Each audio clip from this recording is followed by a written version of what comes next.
So if you have caught your teenager scrolling on TikTok or social media apps late into the night and it is driving you crazy, this video is for you. This is something that is extremely common nowadays with just the amount of interactions within the digital space, with all the social media apps, with our kids constantly connected, especially our teenagers. And it is absolutely contributing to their sleep issues. Now, one thing we know is that teenagers are in a spiral, or what we would call the perfect storm for sleep troubles, right? One is because physiologically they have a delay in their circadian rhythm, so naturally they don't feel sleepy till later. Again, this is physiology. This is just what their bodies are doing. The second thing is that they have to wake up super early to go to school really early. So they're really not getting enough sleep. And then all the school pressures and everything else they have to do and all the activities they have to engage in is also stealing their sleep. Now, as if that is not bad enough, social media is like, yeah, we want in on the party. Especially apps like, TikTok, Instagram, Snapchat. It has content enough to keep your child up at night. And we're going to be talking about how to address this screen addiction during bedtime in your teenagers. Hi there, I'm Dr. Funke Afolabi-Brown. I'm the founder of the Restful Sleep Place and Restful Sleep MD, where we help families prioritize and improve their sleep so they can thrive and reach their fullest potential. If you're new to this channel, hit that subscribe button. Absolutely. Let me know and share this with a friend, somebody, a parent of a teenager who might be struggling, because we're going to be talking about some really good stuff here. Now, I want to first even talk about what is the impact of apps like TikTok and other digital content on their sleep. The first is the dopamine loop, right? We know that when you see those likes, when you see those colorful pictures, when you see those posts, even us as adults, we have that dopamine hit. It feels good. If your child posts something, they're coming back to see, did anybody like it? Do they have comments? And so they constantly are in this dopamine loop and they seem to want more. And I always tell the teenagers I work with, the science and the research behind a lot of these apps, it is really tailored to keep you on. So they really don't have a fight. They really have no way of fighting this unless you help them and they become very intentional. So the first is that dopamine loop. The second is the blue light exposure. So many times you may have heard that a lot of the screens emit what we call blue light, blue wavelength light. And what that does is actually suppresses the brain's melatonin production. Now, there's a lot of studies that show it is not that huge of a difference, but it does make a difference. So exposing themselves to blue light, bathing in blue light at night, scrolling on social media is definitely going to make it hard for their brains to feel sleepy, because the melatonin, which is the sleep hormone, actually responds to darkness. So when it sees light, it doesn't recognize that blue light is not natural light. So when it sees lights, it just thinks, oh, okay, it's daytime and things like that. So your child may not be able to sleep. The third thing I would say is the mental stimulation, right? They are just constantly engaged. And so now we're looking for ways for them to relax, but now they're exposed to content that keeps them constantly aroused. And so that makes it really hard for them to wind down, and it's going to make it hard for them to feel sleepy. And then finally, what I would call it is time displacement, right? Because now they may have said, oh, I'm just going to check this quick post. And then 2 hours later, right? I know as adults, we struggle with that. So imagine what your teen must be up against in trying to fight that urge or that resistance to stop scrolling. So these are things, this is how exactly TikTok, and I'm not just going after TikTok, you name it, Snapchat, whatever it is, digital media, social media really keeps our kids plugged in and makes it hard for them to sleep. Now, what are the effects of this? So why does it matter? And so what, right? Your teenager may say, and so what? I'm doing well in school. So one is that they're not getting enough sleep as a result, right? 8 to 10 hours is what we recommend for our teenagers to get. And so if they don't get 8 to 10 hours because they're on their screens till 2 a.m. or 1 a.m. or whatever it is, and then they have to wake up at 6 a.m. or 6:30 a.m. for school, they are not getting 8 to 10 hours. Even when they don't use their phones, they're hardly getting 8 to 10 hours. So they need that amount of sleep for their development, for their memory, as well as for their mood. So if they're not getting enough sleep, they're definitely going to struggle down the line. So that's the first thing.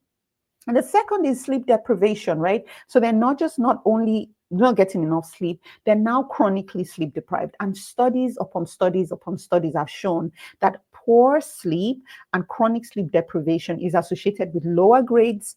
It's associated with increased mood swings. It's associated with anxiety and depression, and just really our children not thriving overall. So, this is something that we see, and we really don't want it to continue. And then I would also say another effect we're seeing is, of course, when they're constantly scrolling, guess what? They're not going to get enough sleep.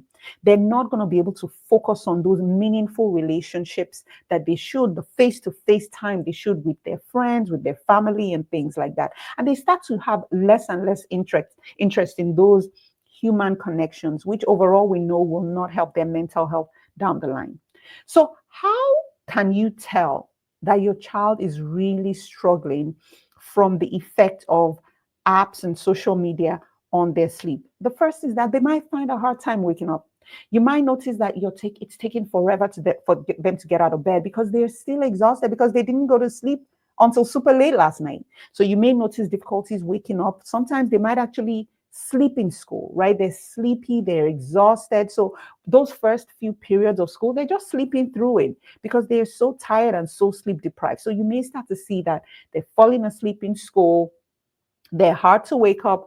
Another thing that you'll notice very clearly is increased stress and irritability. Listen, I have teenagers and I know when they've had good sleep and when they've not.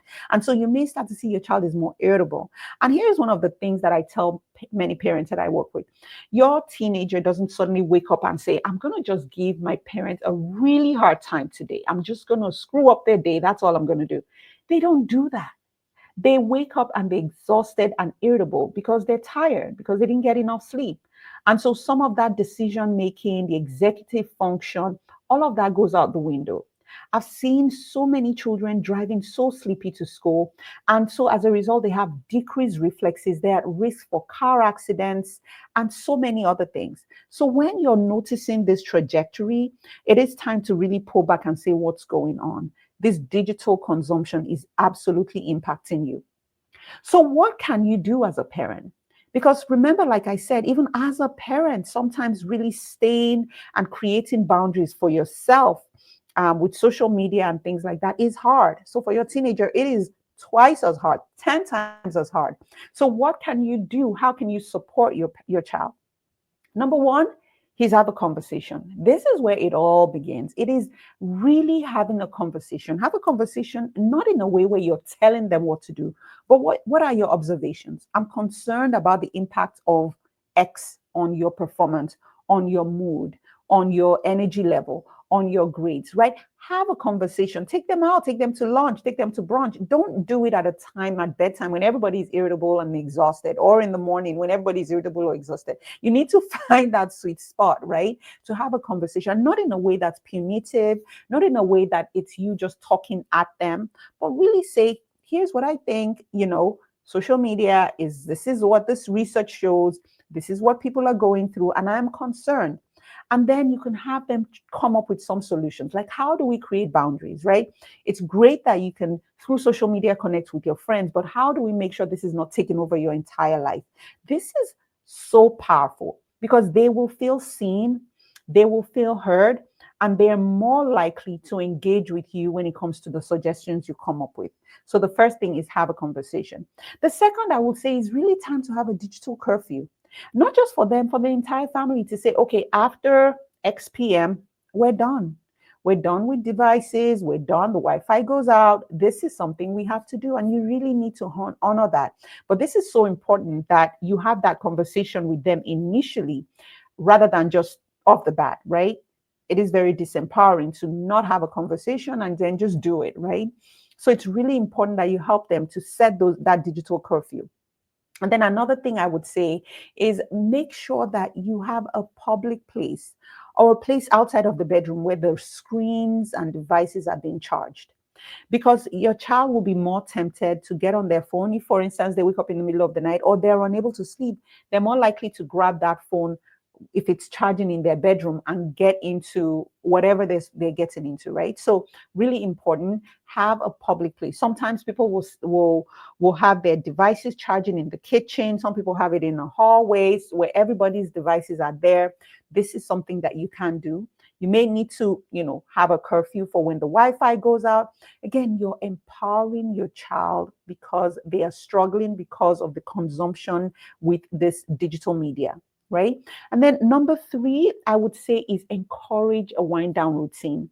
Many times as our kids get older, they don't necessarily engage in that bedtime routine anymore. And it's easy to say, oh, well, they're older, they don't probably need it. But everybody needs a wind down routine. Busy brains, everybody's carrying busy brains all day, every day.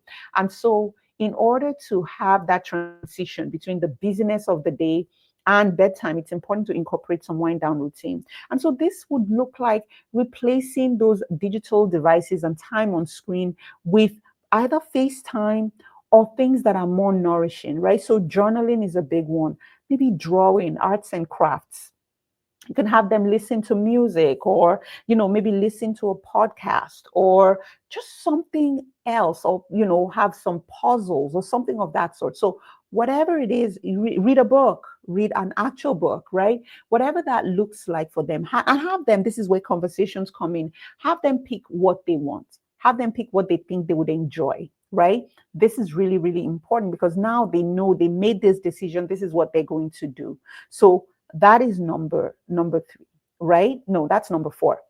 And then the final thing I would say is be an example, be a role model.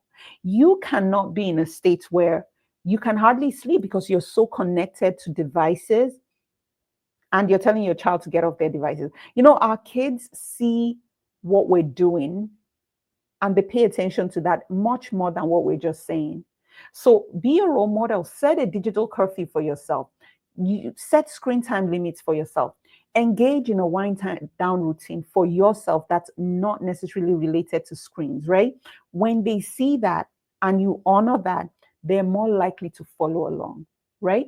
And the goal at the end of the day is to have a healthy family dynamics, right? Where your child is thriving and you as a parent are thriving. And the way we're going to do this is through these steps that will end up creating better relationships so that your children can thrive and reach their fullest potential. So today we've talked about a few things. We've talked about, is TikTok keeping your child awake? Most likely. And so, do we need to do something about it? Absolutely, because it's not going to get better. It's not just going to go away. As adults, we are struggling with screen time. So you can imagine that what our children are up against. And so following the steps that I listed will help you move the needle forward so that they could get the sleep they need, they could thrive in their academics, they could get to school and not be sleepy, they're less irritable, and they are being the best version of themselves. So if this has been helpful, let me know. Let me know what else you try out with your child. Like, what have you done in the past that has worked in getting your teenager off screens, right? And to actual FaceTime, like real ideal FaceTime. I would love to know in the comments. And if you're new, if you've never subscribed, you want to subscribe to this channel so that when new content comes up, you are the first to know. And so until next time, I hope you rest well.